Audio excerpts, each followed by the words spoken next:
Excuse me for that. The stream just stopped. And I wonder if it... Did it make a... Yeah, it did. Okay. The stream crashed, it stopped, and now we're here again.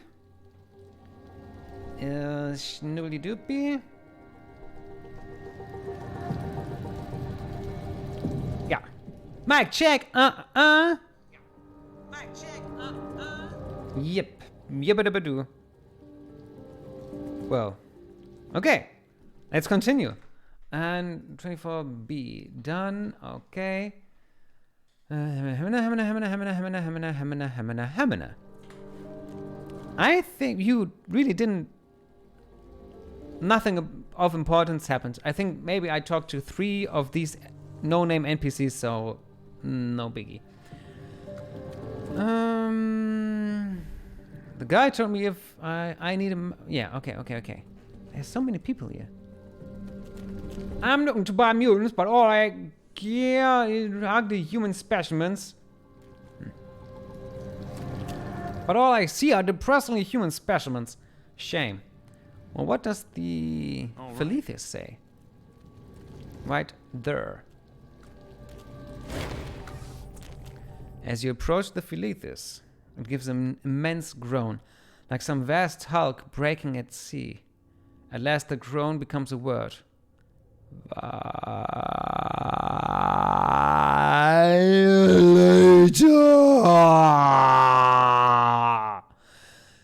A moment later, in a blinding flash of light, it vanishes. Maybe I shouldn't have...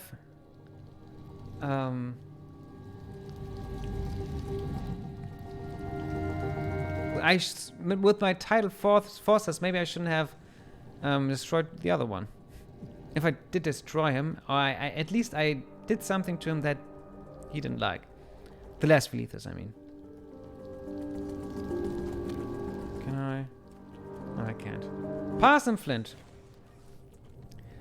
The fat little man turns toward you, a wide smile already on his face. Indeed, his smile is unnaturally wide, reaching almost to his ears. You notice that his mouth contains 2 rows of white, well-manicured teeth. You'll catch me in the midst of an auction, sir, but no need to beg pardon. Beg pardon. My clients will wait. He leans forward conspiratorially. I find that a short delay in the proceedings gets them talking amongst themselves and sparks their competitive natures. Good for prices. The smile gets even wider if that's possible. Parsim Flint is my name, and the disbursement of so-called slaves to so-called owners for the betterment of both parties is my trade. Low Flint, still dealing in human misery, I see, says Tibia. Let's listen. Why, if it isn't old Tibia and another school of fish on the hook, eh? Watch out for this one, friends. He couldn't play it straight on a tightrope. That's nice, coming from a swindler like you. He winks at you. Never mind that school of fish line, lad. We're only pulling each other's legs.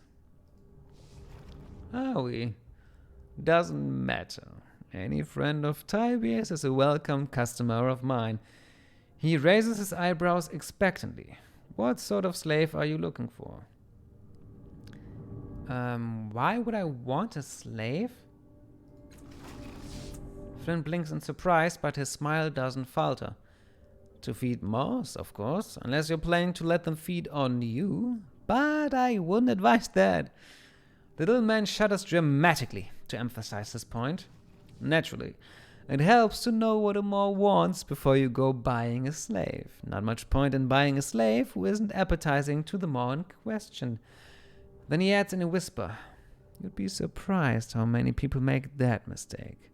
Flint gives you a knowing wink as if to emphasize the silliness of those people. So, shall we conduct some business?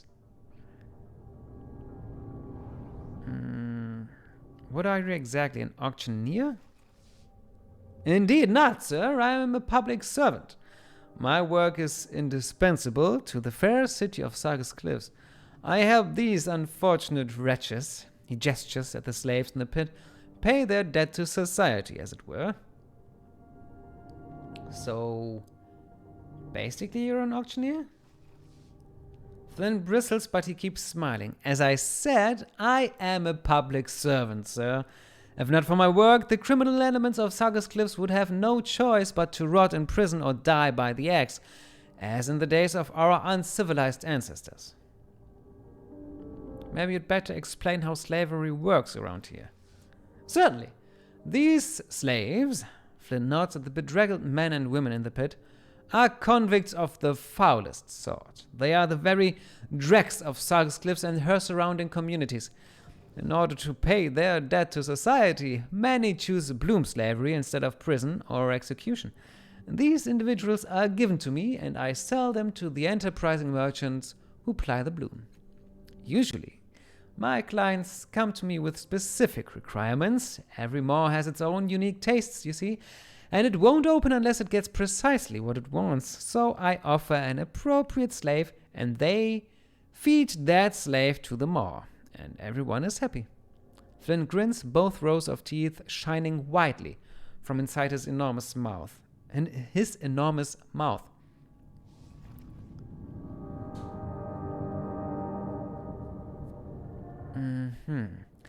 How do you know what a maw wants? Ah, but that is the question. Sometimes you can puzzle it out on your own by watching the maw, observing the behavior of its tongues. He wrinkles his nose. A disgusting business altogether. Better to ask someone who's been here for a long time. They are barking mad, most of them, but they have an uncanny sense of the bloom's desires. Some of them claim to hear the voice of the bloom in their minds. Hearing the voice of the bloom. Flint whistles and waggles his finger at his head. That's when you know you're in trouble. So what's a maw anyway? Maws are the mouths of the bloom, my friend. Sometimes they lead to other worlds or to hidden pockets elsewhere in the bloom. One never knows, but that's part of the fun, you see.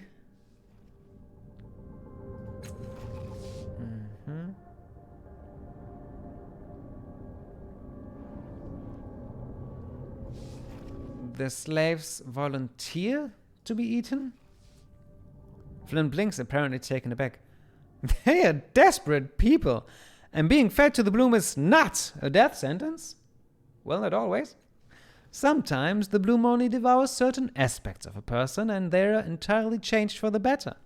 Or it takes a small, trivial part of them, an eye or half a stomach, or their ability to feel love, and it spits them out in another world where they can start their lives anew.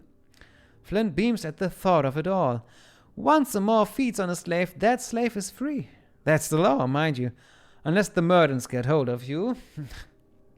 Flint crinkles his nose in disgust. They don't give a bird's turd about such things. So these slaves are all criminals. Of varying sorts, yes. The more vicious, the better. At least as far as my clients are concerned. Flint leans toward you again, his voice falling to a theatrical whisper. The bloom has a taste for the criminal element. Dangerous, predatory sorts of people draw its attention. Sometimes for better, sometimes for worse.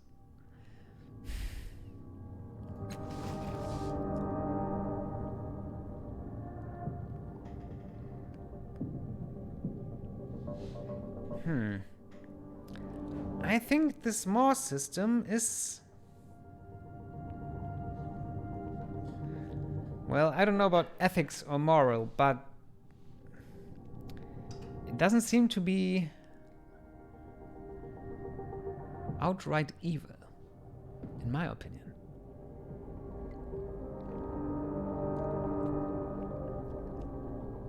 No, it's... And, of course, I don't know if it's good or bad or anything of the sort, but it's pretty cool.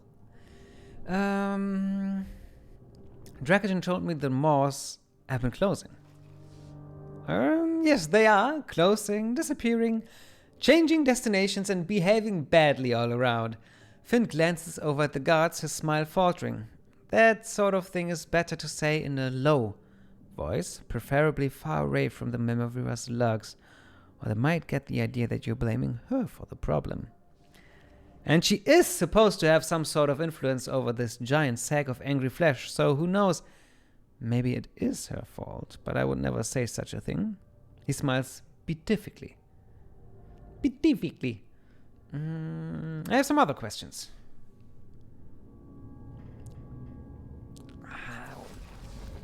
I'm ready. Well, it takes away the conscience, and maybe I will buy a slave sometime here in this game.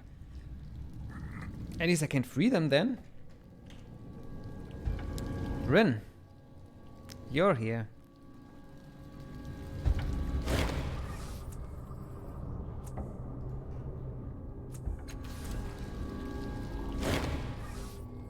And I think maybe the game doesn't want her to be here. Okay. At last. Okay.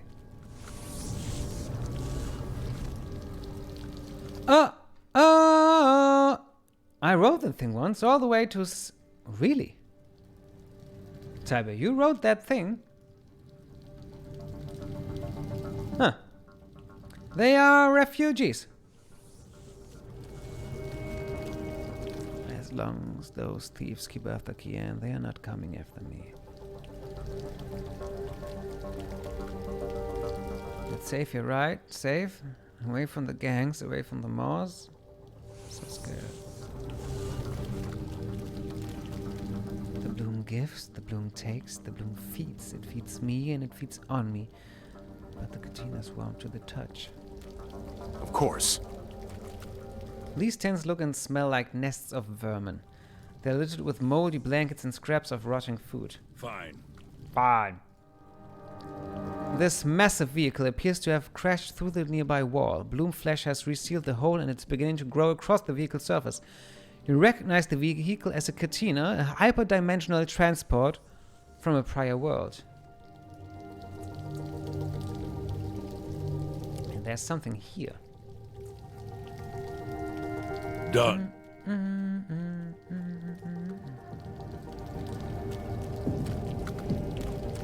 Let's go. The panel has fallen away from the side of the crashed Catena, exposing a compartment that is filled with machinery. Waves of energy radiate from it like heat haze. Let's investigate. Most of the machinery in the compartment is smashed and unrecognizable, hanging by wires and strips of torn synth. In the open spaces between the machines, tiny vortices of light and energy occasionally spring into being, obliterate everything they happen to touch, and then vanish again. Oh.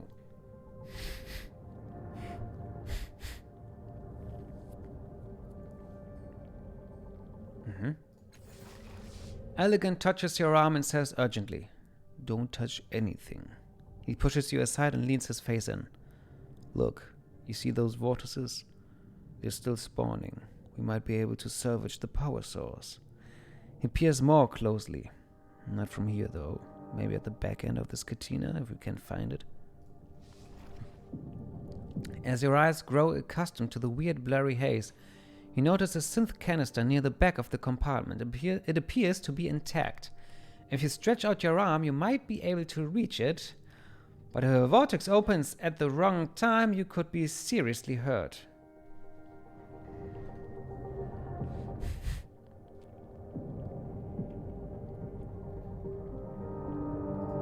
Quick fingers? Who has them quick fingers? Well, Tibia has. But well, why not?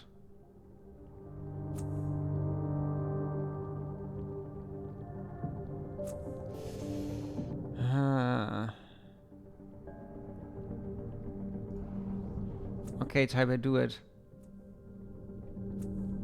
For 95%. Good luck. Well done. You reach into the compartment, fingers scrabbling at the smooth synth of the canister, trying to work it loose. A tiny vortex flares to life near your arm, but you snatch it away, and the vortex misses you by a few centimeters. With a final twist, you pull the canister free. The canister is icy cold to the touch. On one end, you find a release valve. If you open it all the way, the coolant could be sprayed out, freezing anything it touches. Uh-huh. Ooh, 25 chemical damage. And stunned. Ow, ow, ow, ow, ow. You recovered this small canister from the crashed Catena. It is made of smooth synth and is icy cold to the touch. On one end of the device is a valve that can be opened to release the coolant in an icy blast, freezing anything it touches. This improvised use would only be effective once, as are all ciphers. Fine. Anything else?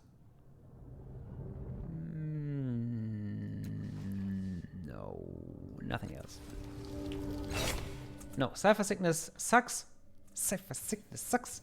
So let's give this to... Why do only I have ciphers? My here, last cast off. Not firstborn, last cast off. Mm-hmm.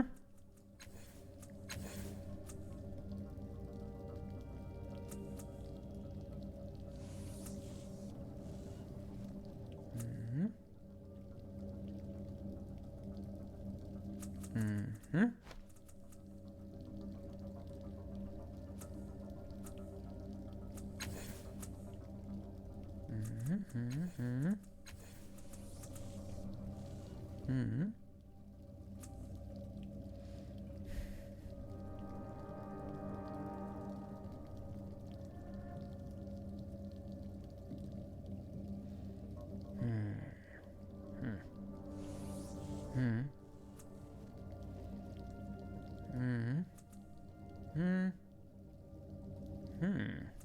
Mm-hmm.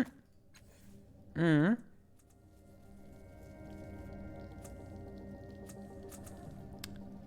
This one or the flex skill? Don't push me.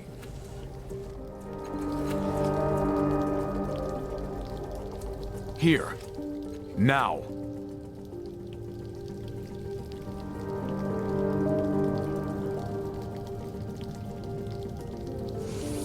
Active until next sleep. But I need some... Maybe I should sleep? Absolutely. I can't. Gladly. But I am a little... I'm afraid for... that something happens here when I will sleep. Okay, let's do everything here and then sleep. And in this location of the bloom. And what says? This wagon is laden with basic supplies from outside the bloom. Okay, let it be that way. Let it be.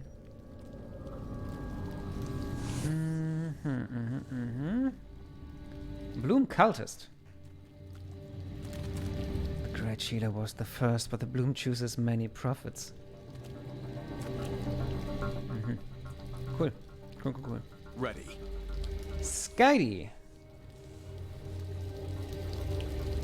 And her Aneen.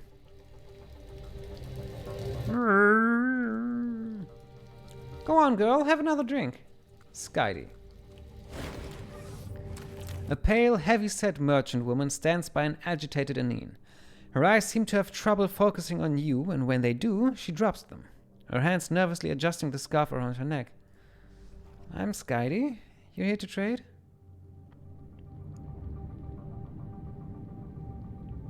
Can you tell me about the bloom?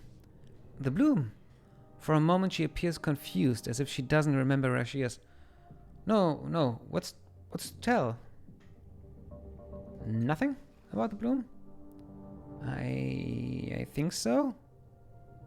Let me see what you have for sale.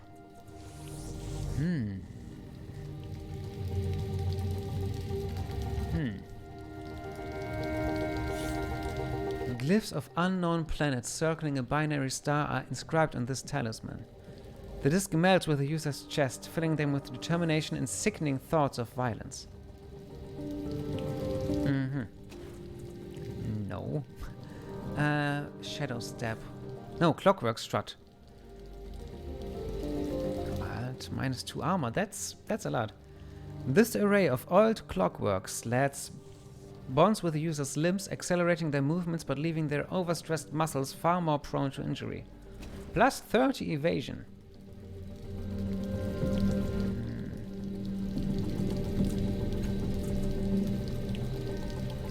Doesn't have... Well, I don't have that many bonded items I see now. Still mirror. This brass hoop surface has incredibly intricate engravings. If twisted, the hoop falls apart, and all emotion is swept from the area. Still mirrors had a proud history. Once they were used to maintain order, but the few that remain today are carefully guarded and used for darker purposes.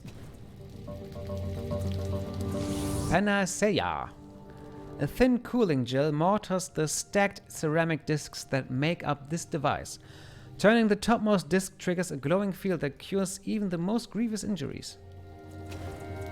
And some... Wait. 14 physical damage. No, my quick ice axe is still better, but... That's a weapon.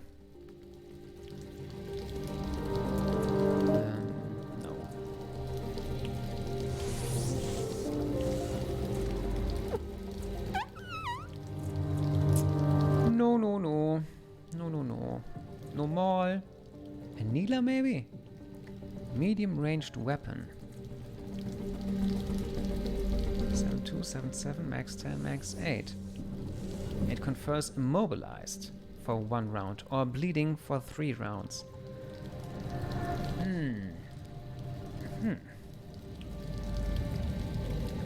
I think I will stick to my Overseer because 3 rounds bleeding are 18 damage, which is more than the left one does. And not moving round, it's not that. I have 3 melee attackers, so no, I will not use that. Okay, close it. Anything I want to sell? Not really. Okay, let's return to her in a second. But maybe this sound... Maybe it's this sound's fault. I have to pee. See you in about 90 seconds.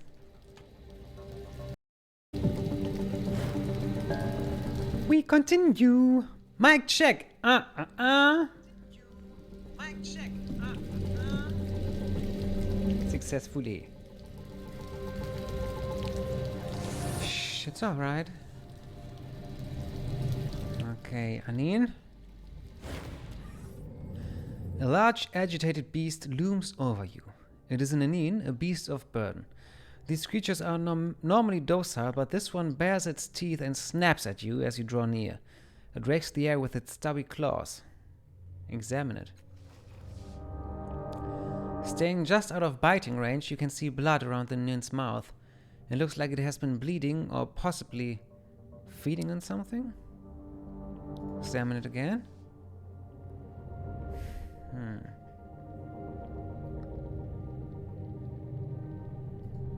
Leave him alone.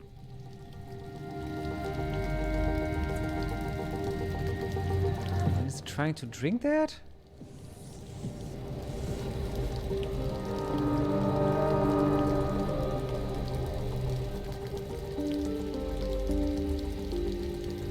No, it only looks like that. Okay.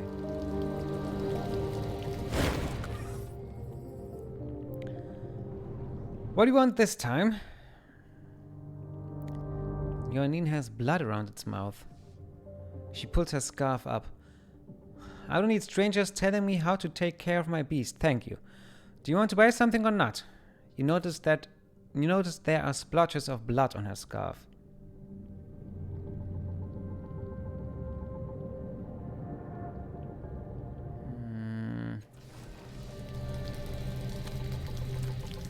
I don't want to... I'm ready. Verscherzt mit ihr. This pool is filled with yellowish water. that falls from above. The surrounding bloom flesh is wet with hand and footprints, suggesting that this is a common place for bloom dwellers to wash and drink. Look into the pool. The pool extends downward like a circular shaft of a well. If it has a bottom, you can't see it from here. In the depths of the pool, your sharp eyes catch sight of a long worm-like shape. It appears to be caught on a projection of bloom flesh, and it's wriggling helplessly about.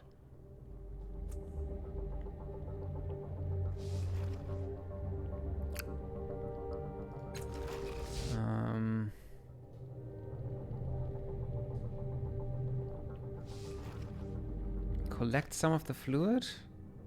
You find a small discarded flask at the edge of the well and fill it with the yellowish fluid. Flask of bloom water.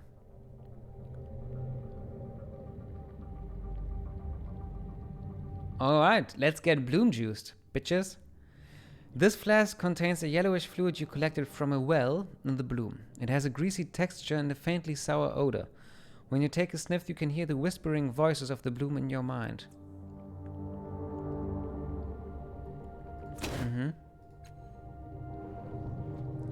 Let's get the object.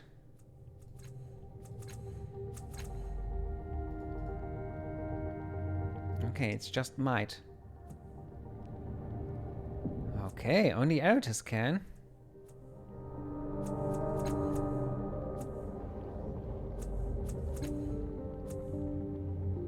Oh, we could, for some reason. Because we have that max effort. I mean, I don't need my might points for anything else, so... Okay. Really, Eratus? No. Okay. Let's do it ourselves. Let's do it live. Success. You plunge into the murky fluid. As you dive deeper, you see that the shaft opens in a much larger cavity. At the edge of the larger space, you reach the wriggling shape you saw from above and struggle to untangle it from a bony knot of bloom flesh. Finally, it slips free and you swim for the surface, reaching the top just before you run out of air.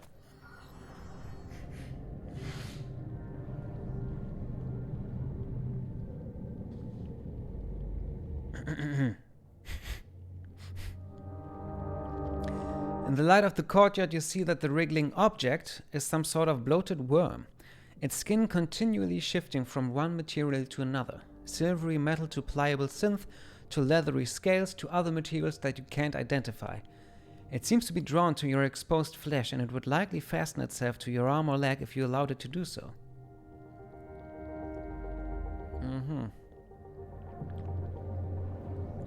Warding worm. Wow. The skin of this bloated worm is continually shifting from one material to another. Silvery metal to Oh, that's what I just read. This would cause your skin to take on the same shifting properties as the worm, which will provide you with some additional protection. However, symbiotes like this creature rarely live for long, so the effect will be short-lived. Let's give this to Eratus. Anything else in there? No. That's something for you, Eratus. My fighter. Now, being bloom juiced. Do we want that?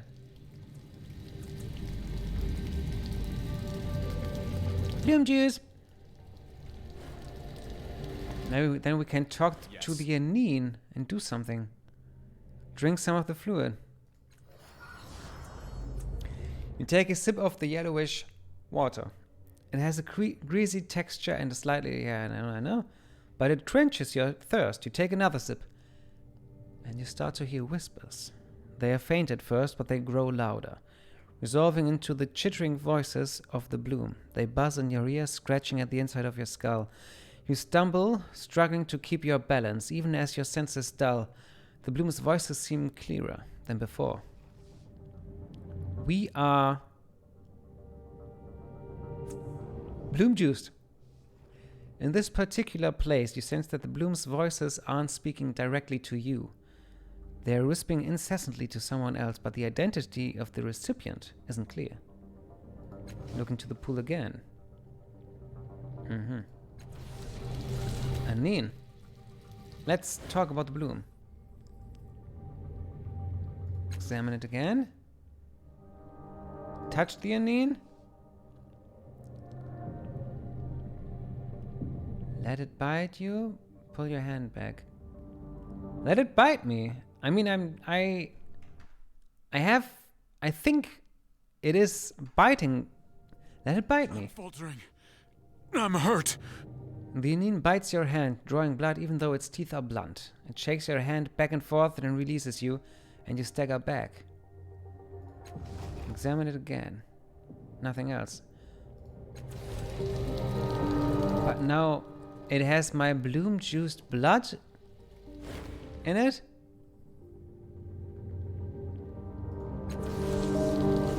Go.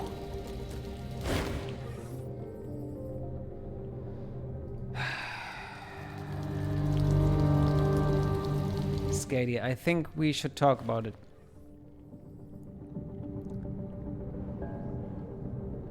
Your Aneen bit me. Did it draw blood? She seems suddenly alarmed. No, it wouldn't have. You're lying. Trying to make me send it away, but I won't.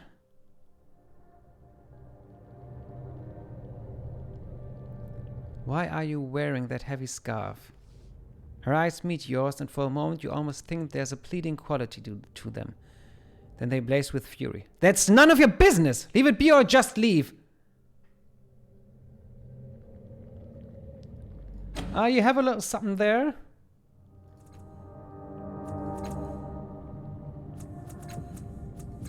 Well, Tybur is supposed to be specialized in persuasion, so I will use his charm. Or mine. Because I have all the edge in intellect. Let's try it ourselves. Worked! I do wear. The woman pulls the scarf from her neck to look at it. Revealing jagged, still bleeding teeth marks on her throat. She sees you staring at them and realizes she's been duped. Dirty trickster! She snarls as she pulls the scarf tight again. Go try your games on someone else! Skaydi glances at her Aneen, eyes wide, like a child with a guilty conscience. You recall the Aneen's bloody mouth and odd behavior, and it occurs to you that its teeth match the size and pattern of the bite marks on her neck. But Aneen are herbivores, and as far as you know, they can't digest meat or blood. She wrenches her eyes away from her Aneen, closing them tightly, and begins to shake her head rapidly back and forth, muttering incoherently. Her whispers sound more like buzzing and hissing than words. I can help you. Just tell me. What is going on? 100 here. Not far there. Let's go to 100 here.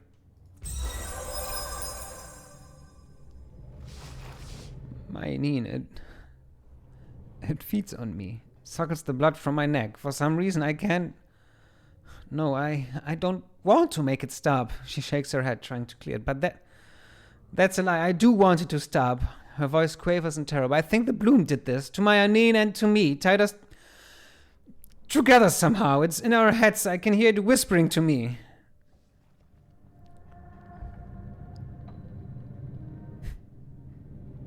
Just give in? Oh, shit.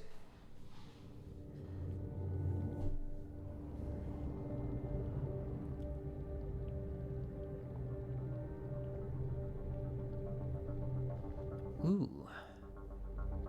Do we want Skaydi to... Well, then she'll become a bloom dweller. I don't think that's good. Maybe cast-offs like us might be able to handle that, but Skaydi? I don't think she will be able to.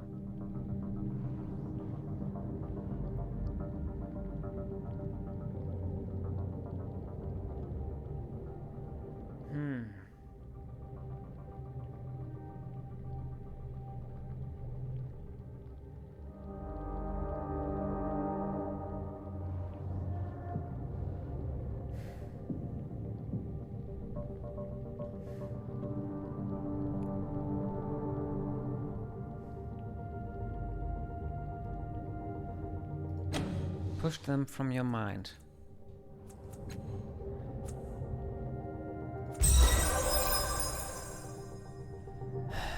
You can see the woman struggle. Her whole body shakes.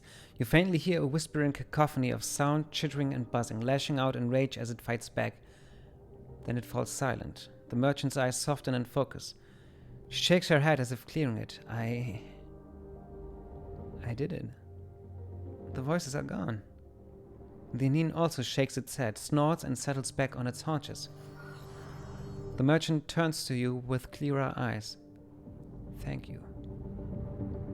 Thank you. I don't know what was wrong with me. The bloom got in my head and changed my Aneen too. But I think she's back to her old self now. You come back anytime you like. I'll give you a discount. It's the least I can do. Maybe don't drink the water. Go. Skaydi, don't drink the water.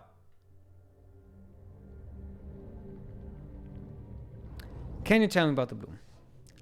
I travel through here a lot, but maybe not after this. Too dangerous, no matter what the Memovira's gods say about her keeping it safe. Good chance for profit, though. Bloom folk need outside goods, and you can find unique things here. Things from other places, still. Once bitten, twice... Still, once bitten, twice shy, if you know what I mean. I'm gone as soon as I sell the last of my stock. What do you know about the Memovira? She nods her head at the imposing gates across the courtyard. They say she runs this place from that fortress over there. I've never seen her, though. Just her thugs. It's almost like she doesn't dare come out. Anything else? How did the bloom get into your head? I don't know. The bloom does strange things to you if you stay here long enough. My Aneen and I drank water from that well. That might have something to do with it, or maybe not, but I'm not letting her drink it again, that's for sure. How is your Aneen now? Shaken, but better. And now that I know this can happen, I won't risk it happening again. We're getting out of the bloom as soon as I sell my stock, and we're not coming back.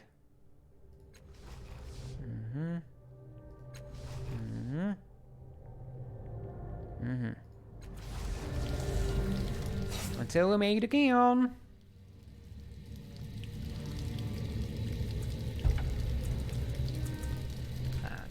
No. So. Anini, are you fine? It's alright. Okie dokie. I'm going. And the bloom dweller. The construct there. I call it waits for prey, but it answers to no names at all. Waits for prey, the perfect predator. So beautiful. One can challenge it and live. Go on, challenge waits for prey. Step into its arena, try to best it. You'll be immortalized. No problem, I can kick its ass. Later, maybe. Avashna Neshidishiu. No? It's group of exploration. Go to the new world. Much knowledge great there. More portal, yes? Life purpose is clear. Experience? No. See, explore. Bloom depth hide much. Danger great. Worlds open. Find intelligence as well. Outside Bloom is city of sagas. Inside Bloom is universe. Small, big, outsiders inside. Outside, yeah, I know. Sprawling through the Bloom's maw is getting odd, stranger. The old ways are closing and new ones opening. Flint and dangerous in the strange ways of the Bloom now. No saying what comes through the new maws. Some would say the Bloom can reach through time, but they must say so worship it as a god. 2. Fancy a taste of exploration? You can find just about anything from here. You look odd enough. Bloom seems angry. No telling where its tendrils will lash themselves out. Plain dangerous in the strange of the Bloom now. No saying what comes through the new Mars. And that's the same thing you said at the beginning. Tired of spinning around without result here. Need some new mores to open. Enough talk, won't move. Enough talk, won't move. Okay. Bloom cultist. Here I come. The world below the bloom is false. The world above it corrupt. The world it touches are illusion. Only the bloom is. The worlds it touches are illusion. Okay, I understand. I think we did quite a lot here.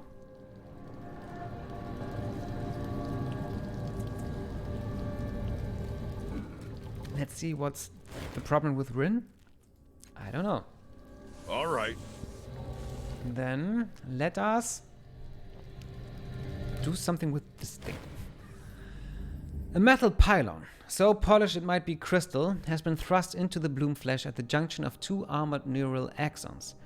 Whether the bulbous protrusion around it is an effect of this invasion, or whether it was the reason for the insertion in the first place, is impossible to judge.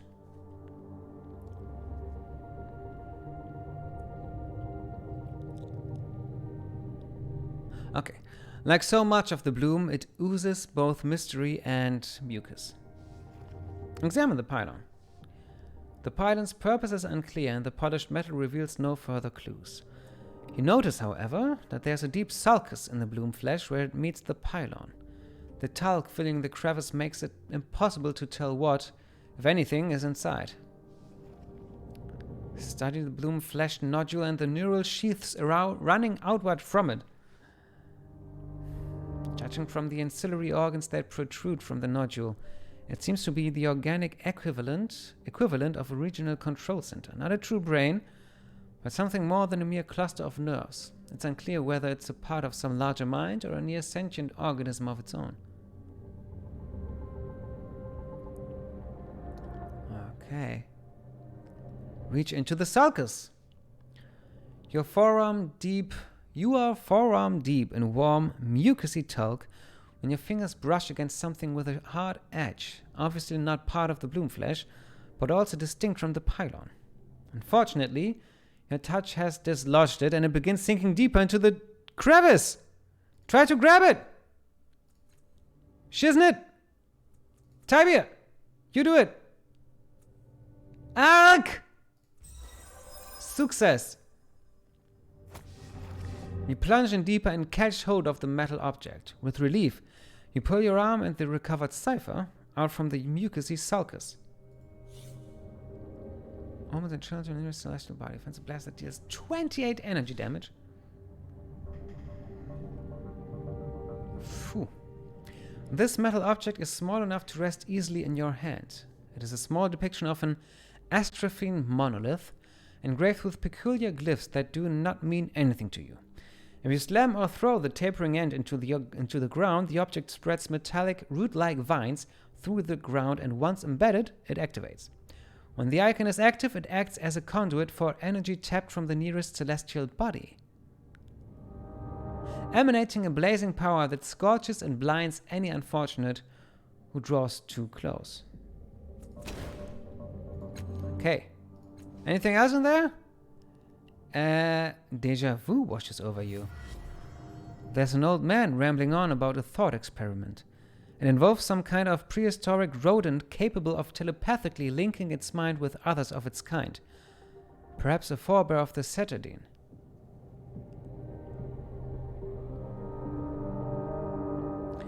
The old man posits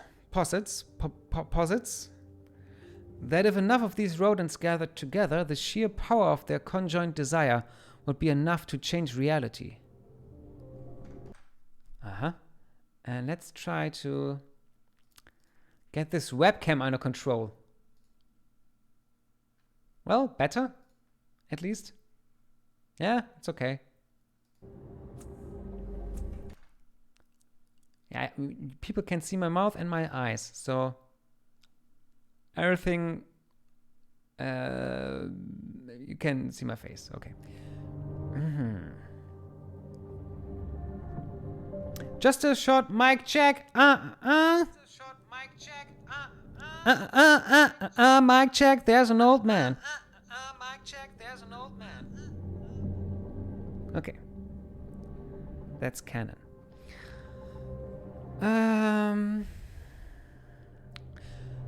The old man posits that if enough of these rodents gather together to share, blah, blah, blah, and for what world would these scavengers wish? He asks rhetorically.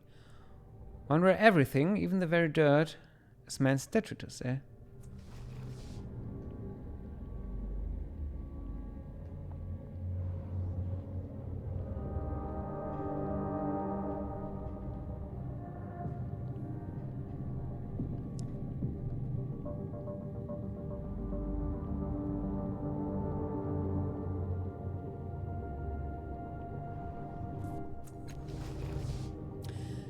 It seems that he intends to manipulate the bloom's trans-dimensional nature to test his marine dreamtime hypothesis. Such meddling, of course, cannot be tolerated, so as he natters on, you slip the sunspot totem into the sulcus. Okay, so the bloom exists then already. I thought that these rodents created the bloom. What? No, somehow they did not.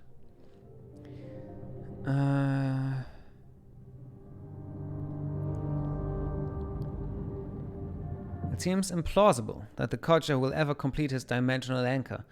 But now, at least, you can be sure that it will not interfere with your own plans in the bloom.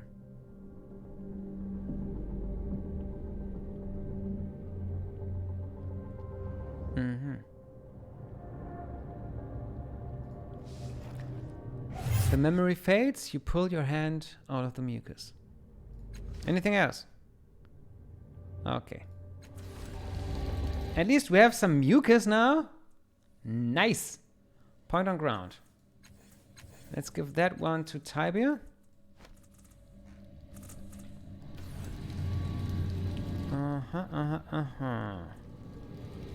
What have we not done? We haven't talked to Waits for Prey. Sure.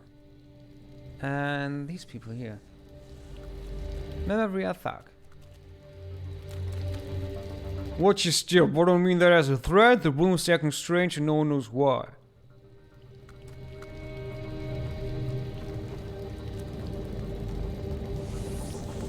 Let's go. And Bloom Dwellers. Just keep your head down. If the Memovira's guards are worried, that means trouble's coming for the rest of us. Nobody's seen the Memovira in weeks. I bet she's lying in that tower of hers, cold and dead. Don't touch me, just leave me be. Leave me alone. All right. You, this is me! My place! Scrunch your own hole! All right.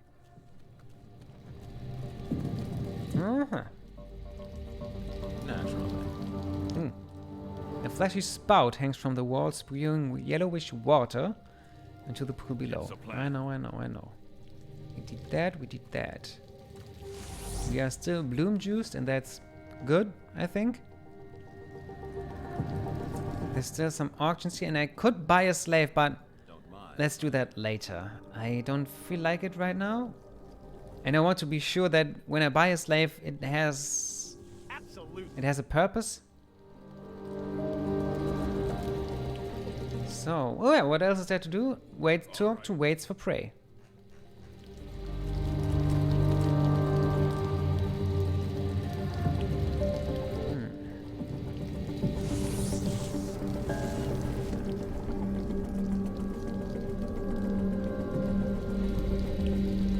Well, yeah, okay. A metal construct stands before you, silent and still. Its armor is pitted and ancient, spiked with metal thorns. Instead of arms, the construct has long killing blades, sharpened to a gleaming edge. Okay, let's try this tactic.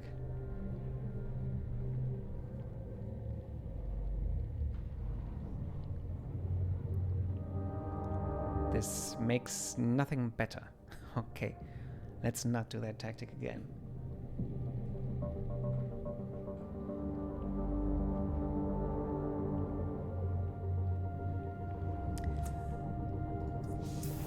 At first, you aren't sure if the thing is still alive, but as you step closer, you can hear faint hisses and whirs from inside its armor. Who are you?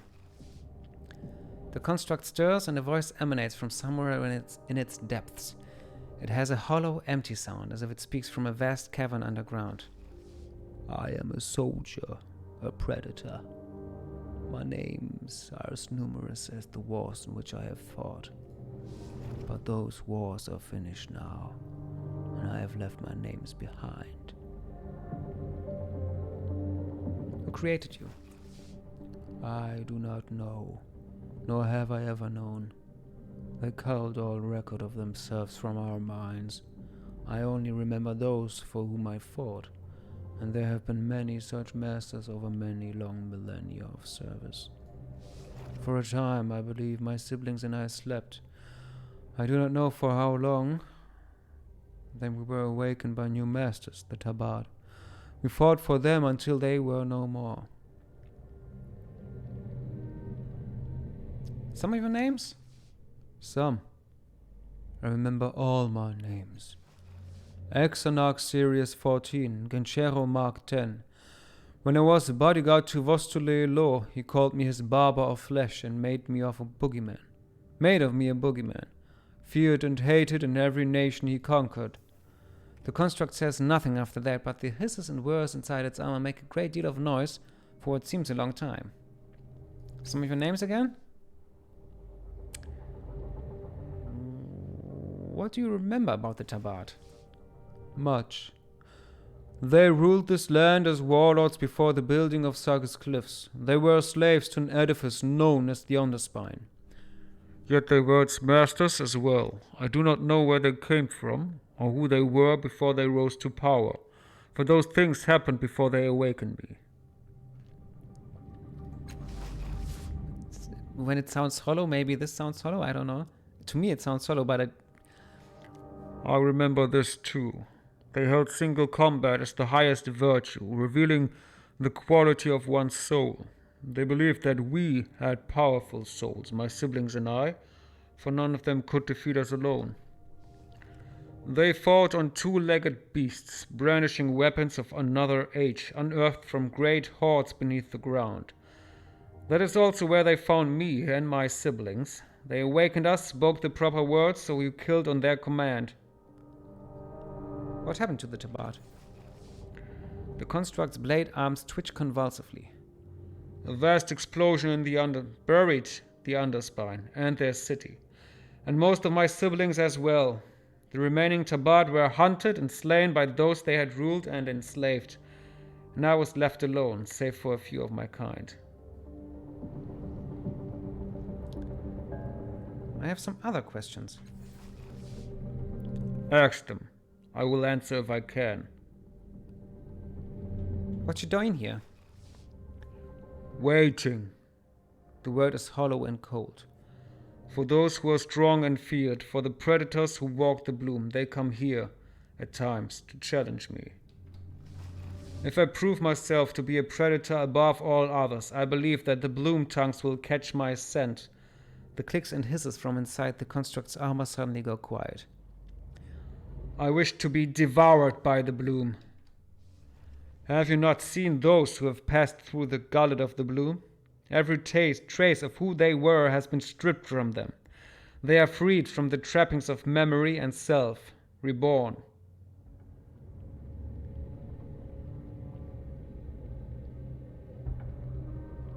I haven't met anyone who's been eaten by the bloom and lived. Walk the innards of this city monster for long enough and you will meet them. A series of lights flash in quick succession on one side of the construct's faceplate. Even now, I can taste the trans-dimensional footfalls of one such man. You may fight him in the vast interior space beyond the arterial opening here. There. The construct gestures with one bladed arm to its right. Once he possessed a name that was well known in this place, before it was stolen by another. Now he walks alone, forgotten, and without fear. Why do you crave rebirth? How many years have you lived? Only a few, judging by the firmness of your flesh. In that time, what horrors have you witnessed or perpetrated? Do they slip into your mind in unguarded moments? Perhaps they do. Whatever horrors you have seen, multiply them by 1,000, 100,000, across a vast grinding millennium of wars. Now imagine that you cannot forget, cannot even distract yourself with other memories. Do you know what I remember? Only those things that would make me a better killer. Every severed limb, every gout of heart's blood, every cruel execution before a cheering crowd. All else is lost, for that is how my creators fashioned my brain. That is why I crave rebirth and forgetfulness. Makes you more appetizing to kill people? So I believe. The construct is silent for a moment, as if considering. I have observed the patterns of its hunger over many feeding cycles. Always it is those who prey on others who draw the attention of the bloom tongues. The greater the predator, the more powerful their victims. The more the bloom desires them. The construct's voice becomes less hollow, higher pitched and more grating. And I have killed many, so many. I have torn man and beasts asunder, left their bones and entrails to putrefy as an offering to the bloom tongues, and still, it will not devour me. Why does it wait? I cannot know.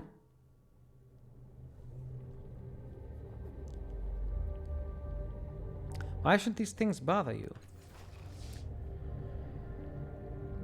I have pondered that question for all the years since I awoke in your world, and also during the long eons of my sleep. For centuries, I felt no such revulsion at the memories of my past, but over time, the horror grew in my mind and in the minds of all my brethren. I have come to believe that our creators intended this. Perhaps they understood the terrors we could visit upon the world, and this was their way of ensuring that we would not endure forever. If our foes did not destroy us, then we would be driven to destroy ourselves. That's smart. And that's very bright, but you noticed that, didn't you? Stupid son.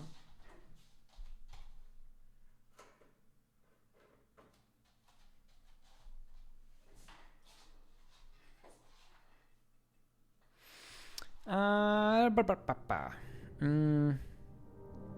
have some other questions. Ask them. I will answer if I can.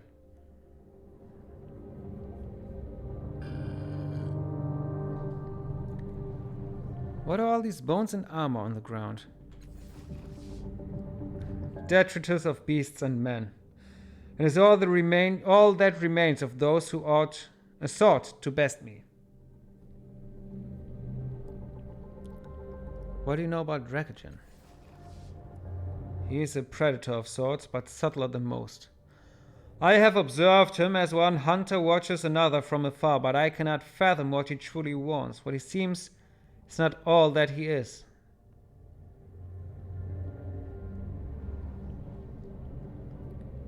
He isn't all that he seems? No.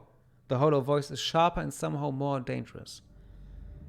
The words I spoke were exactly what I meant. Why don't you challenge him to combat? The construct's head turns in Decanted's direction, even though the gray-skinned man is not actually visible from here. Obscured as he is by the crashed Catena, you sense that the construct's eyes can see him plainly. For a long moment, you hear a series of whirring and humming sounds from inside the construct's head, as if the creature is considering your words. Then, at long last, it turns its head back to you. No. Even I would not dare. The words are firm, with a note of finality.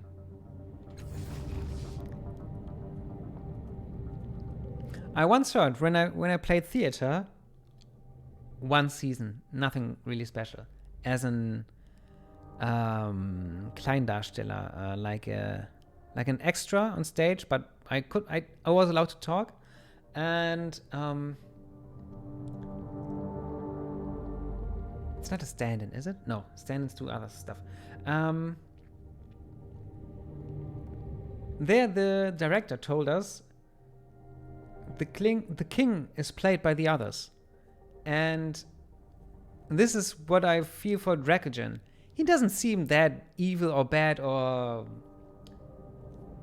well, that dangerous to me.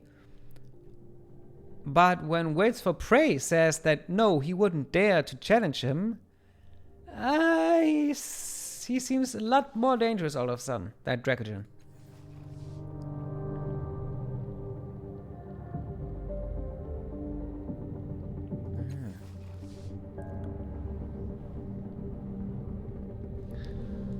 I want you to kill me. Do I want to? Maybe I do. A series of lights flash beneath the construct's faceplate, but it makes no audible reply. Okay, we have talked to Waits for Prey. Above. And many other Sideways. people. On my way. Anything new about Dracogen?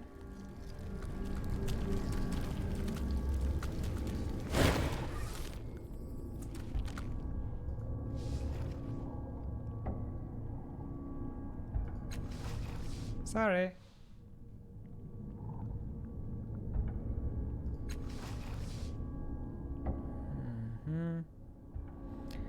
Again. So no, farewell.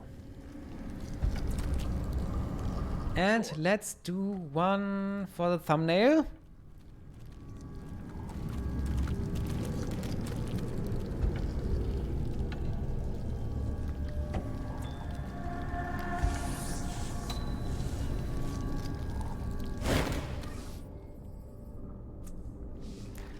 I think that was all right. One more time. Yep, that's good. So, Why, of course. the refugees, they didn't do anything, did they? Okay. Ah, stupid sun! Damn it! There's nothing I can do. There's stuff I could do, but we will end the stream anyway in a few minutes, so I won't not do that now because this time it will take about this. It would take too much time. I'm going. I think I've talked to everybody. Did everything. So let us Fair enough. get killed by Waits for Prey and see if we can talk to Eritas. Well, I want you to kill me. This is not the first time I have heard such words from a mortal. Perhaps I represent an easy death, a quick release for those who desire it, but I must disappoint you, as I did the others. I will fight those who I deem a challenge, but I will not kill without purpose.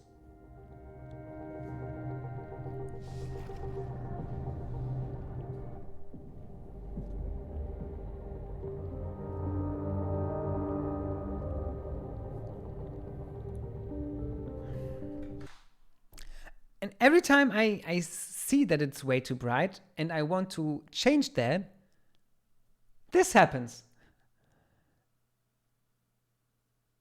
Fuck it. Oh, this is looking groovy.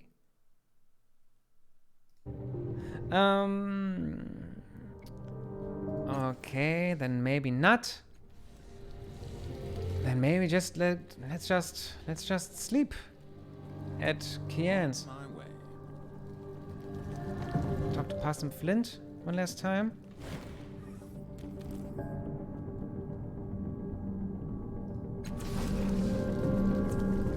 Bruska, anything new with you?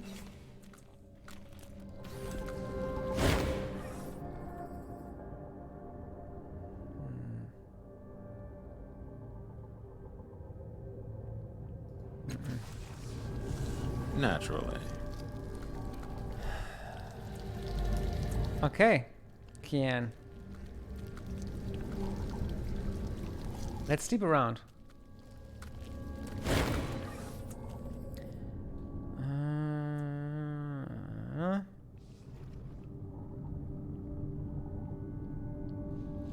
Like to sleep here. I guess maybe we could sleep here for free if we did something about them, but I have 2,000 shins, so fuck it. Of course, that will be 65 shins each.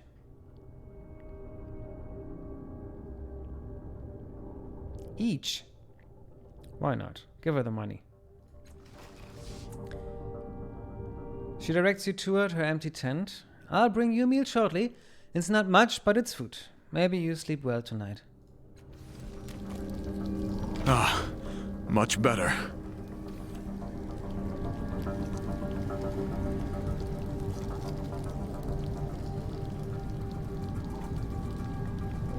Naturally.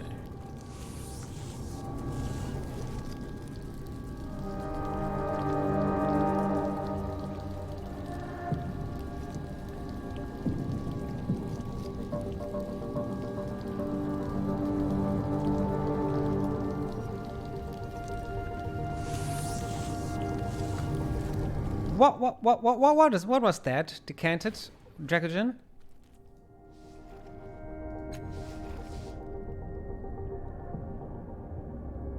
Who was that automaton you were speaking to?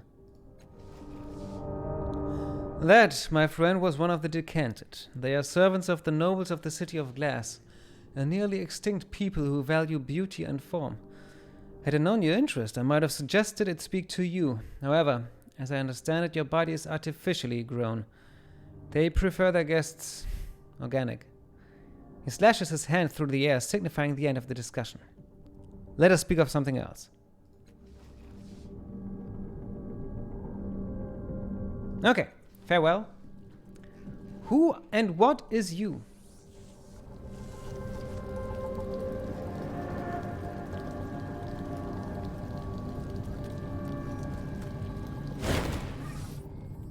What seizes your eye first about this humanoid automaton is not the cunning construction of its slender limbs or the gleaming white armor that covers its chassis. It is instead the frozen human head that peers out from a frost-covered dome in the construct's chest. Ah, that's what that is. The head examines you carefully from head to toe. You feel a subtle warmth as scanners inside the machine assess you. The voice that squawks through a grill mounted atop the construct's head is flat and expressionless. Greetings. We are called the Decanted. We are here representing buyers from our society. Our clients greatly value beauty and physical fitness. A distorted howl cuts its speech short. Apologies. Maintenance for this vessel has not been optimal in recent times. Rectification to be undertaken soon. To summarize, we seek beautiful creatures to honor them. For instance, if you look into the slave pit nearby, you see one specimen that stands out from the rest, the young man there. It points. Do you see the interplay of muscles in its body? It is strong but not overbuilt. The biceps are pleasantly rounded, as are the pectorals. The body has little fat and appears to be in good condition. This is popular among our clients. These are some examples of the traits we seek. I'll remember that. Its grill squawks again with a blast of noise. Apologies. It makes a small adjustment. We are here that we might take these subjects to the Optera Suite. We offer a life of luxury, privilege, and pleasure for everybody except. We offer great rewards. We require 3 individuals with aesthetically pleasing bodies. Perhaps we can be of mutual assistance. Why don't you buy him? The auctioneer refuses our coins. He will not sell to us. Any of my companions suitable? The Decanted idly looks over your party. None of them meet the standards of our society. Though no doubt proficient in their own ways, it trails off as if uneager to give offense. Tell me about yourself. The grill buzzes out its flat voice again. We do not have a personal appellation you would understand. Your people commonly refer to ours as Decanted. We achieve long life through these forms you see, our heads separated and preserved. We need not retain our original forms to preserve the knowledge we carry. We can shed these bodies but live on. This one has lived hundreds of years, though its original body is long since dust. We admire beauty in all its forms and seek to preserve it. We do this as a service to ourselves and as our duty to the world so that future generations can learn to appreciate beauty as we do. Farewell. Parsim Flint? Why not take the coin of the Decanted?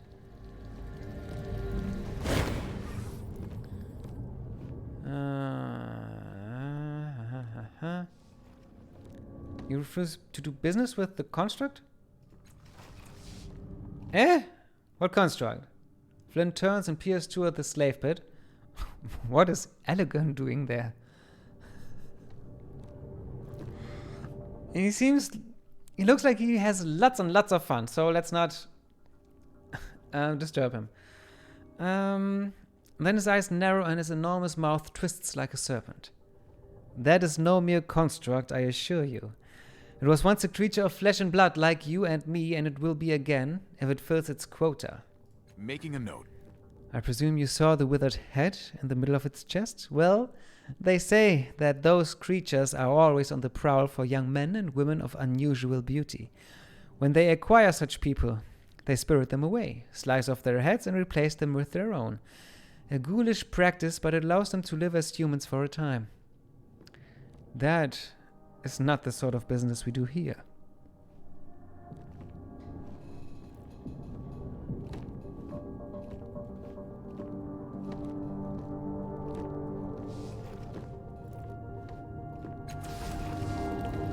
Aha. I don't know if it's that's better. Greetings.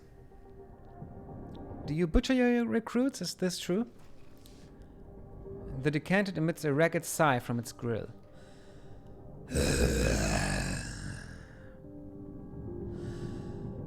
Everywhere we travel, these slanders follow. Our subjects are treated well. We gain nothing by abusing their bodies. Repeat, we treat them well. When the moment comes for the replacement, we ensure that our specimens feel nothing. We sedate them during a moment of happiness and using advanced techniques of which any chirurgeon would be proud. Remove the extraneous head so that our clients might use the body into which we have invested so much. It is no worse than feeding slaves to Moors, as is the practice here. Fact. It is more humane.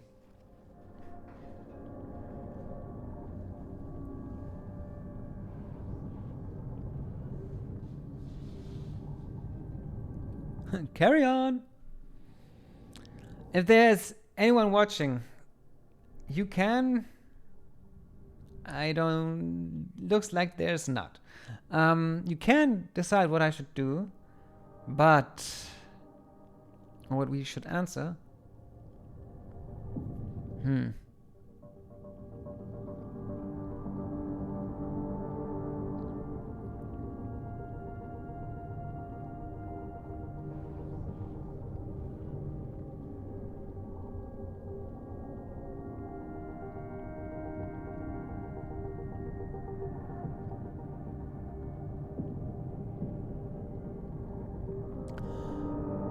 It may not be worse, but it's not better for them. It is a matter of appreciation. We need not agree. Let us part enriched by knowledge of differences. That's a sentence I have to memorize. Let us part enriched by knowledge of differences. Auf Deutsch, lass uns auseinandergehen, bereichert vom Wissen, anders zu sein. It's hard to translate. And if you translate it directly, it doesn't sound as good. Farewell. Okay, anything else? Rin, are you there now? He is not. Okay. I'm going.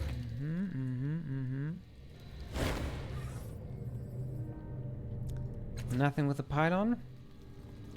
Okay, I think then we should stand here, stand and deliver, and end the stream for today. Waits for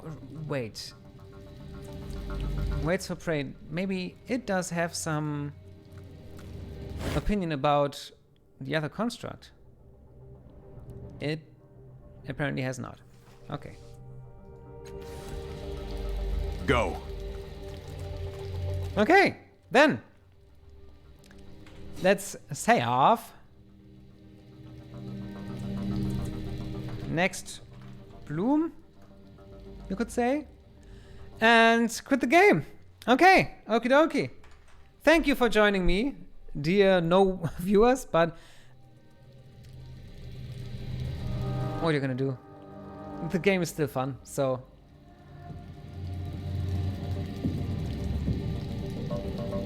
I just want you to know that I'm not looking for sympathy or pity. I just wanted to be funny just now.